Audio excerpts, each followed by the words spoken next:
Welcome to day one of your Intro to Qigong for Yin Yoga Teachers mini training. In today's session, we will learn a little bit more about what Qigong is, and we'll find out what is necessary to prepare yourself to set up a suitable space and conditions for you to practice Qigong. But before we hop into that, I would like to do a quick introduction. My name is Wenling. I'm originally from Singapore. I've been guiding individuals through embodied movement and mindfulness, including practices such as Qigong, yoga, and somatics since 2016. And I've been a practitioner of these movement modalities since I was 9. I've always had a passion for movement, and I actually came across Qigong when I was nursing an injury that I had in my lower back from practicing many years of extensive yoga and also dance. So Qigong came to me as I was discovering or looking for a path of healing. And since practicing Qigong, it has radically changed the way I approach life and also the way I approach movement and my relationships. And I hope that Qigong will offer the same healing for you as well as your students. So let's dive into today's mini lecture, which is about Qigong and also how to set up the conditions to practice Qigong. So Qigong is an energetic health practice that has its roots in traditional Chinese medicine. And I would like to quickly just share my slides now so you can see also a little bit about the context and the background of that. So I'll be sharing my slides.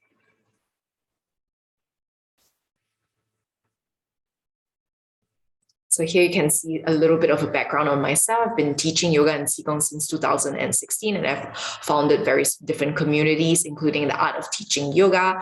And now I actually specialize in fusing different forms of these movement modalities together, including Qigong as well as yoga. And I have some training in traditional Chinese medicine, and I've trained with various different Qigong masters as well.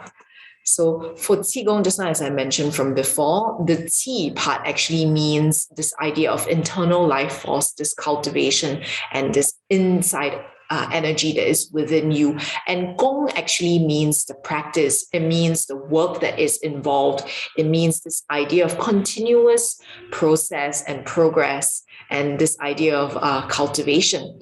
So if anyone asks you what is Qigong, you'll be able to tell them, oh, it's an inner energy cultivation practice that has its roots in a traditional Chinese medicine.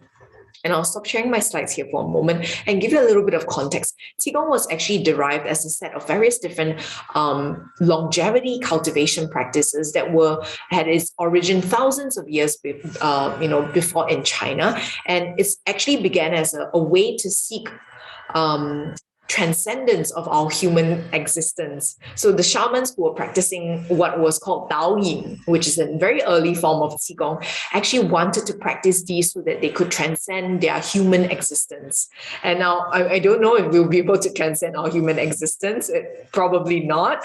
But Qigong can definitely have many different health benefits, including our physical benefits. Qigong has been shown to help with osteoporosis. It's been shown to be helpful with cancer, with various different women's health conditions as well. But most importantly, I would like for you to remember that Qigong is not just a physical practice. Just like yoga has many benefits aside from simply the physical benefits that we receive from the asanas, right, the physical practices. There are much deeper layers to this practice, and ultimately it is an energetic practice, and it is actually a spiritual practice as well.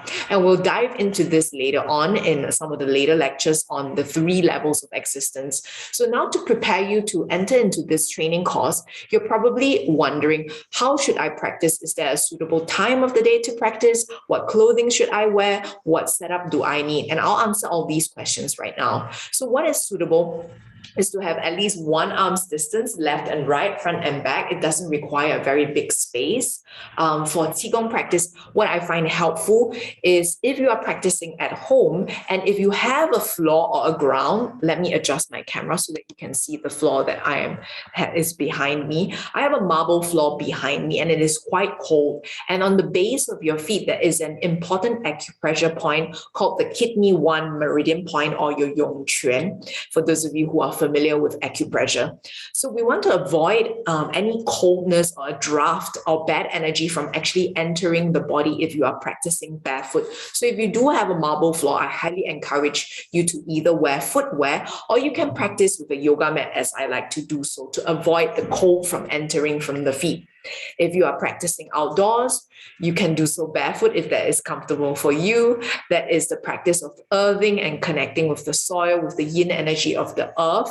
If you prefer, you can also wear footwear. There's no right or wrong way of doing this. In China, very often individuals love to practice with footwear to protect the feet.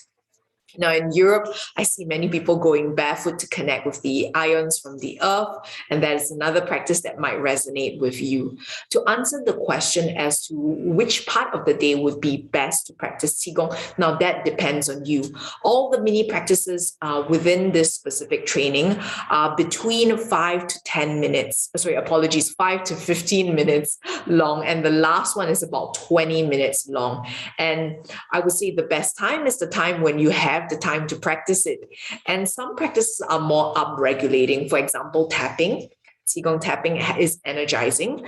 And then some fluid flowing forms, such as pulling from the heavens, they are more down-regulating or soothing. So I like to practice up-regulating practices towards the start of the day, or early afternoon when I feel an energy slump and I need that boost of energy. And I like to practice down-regulating practices to soothe myself if I'm feeling quite anxious, anytime throughout the day or towards the end of the day. So it will depend on your schedule. And what I would recommend, however, is to schedule a fixed time every single day. Block out about 20 minutes each day to review the content from this training so that you sustain your learning throughout the entire of this period as you're on the training, rather than doing it in one go on one single day and doing it within 1 or 2 hours. It's much better to have bite-sized pieces of learning and you build on what you learned from the previous day so that you can continue this learning and you continually refresh your memory and we build on what was done from before.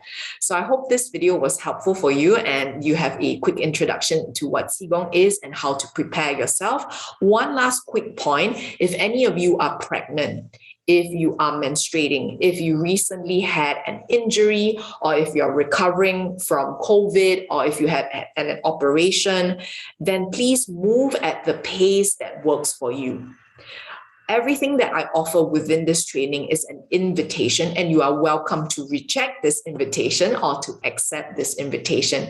As we all are yin yoga teachers, we know that every single body is unique. There is no one-size-fits-all solution. You're welcome to take the liberty and the autonomy to move and adjust the practice according to what suits you, especially for those of you who have injuries or if you are pregnant. Now, some of the practices, including shaking, may not be so suitable for you if you have stability issues. If, for example, you're recovering from an ankle injury, if you are pregnant, especially if you are towards the second and the third trimester, you may want to just sit and observe the practice rather than doing the shaking in a standing position. Same for the tapping, because we'll be tapping along the sides of the legs as well as along the chest area. So if you have any contraindications, or if, for example, you have any injuries in the chest area, if you are heavily pregnant and it's not possible for you to tap around where the baby is, then please feel free to skip the practices or adapt the practices according to what is best for you.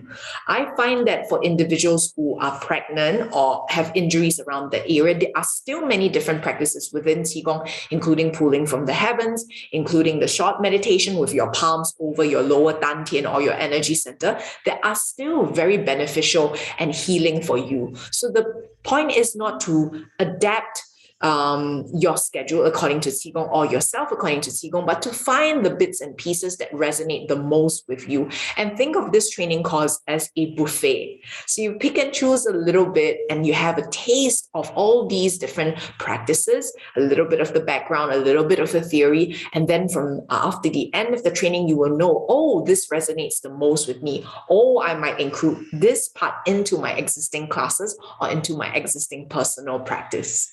So I hope this video was helpful for you, and looking forward to seeing you tomorrow for day 2 of your training.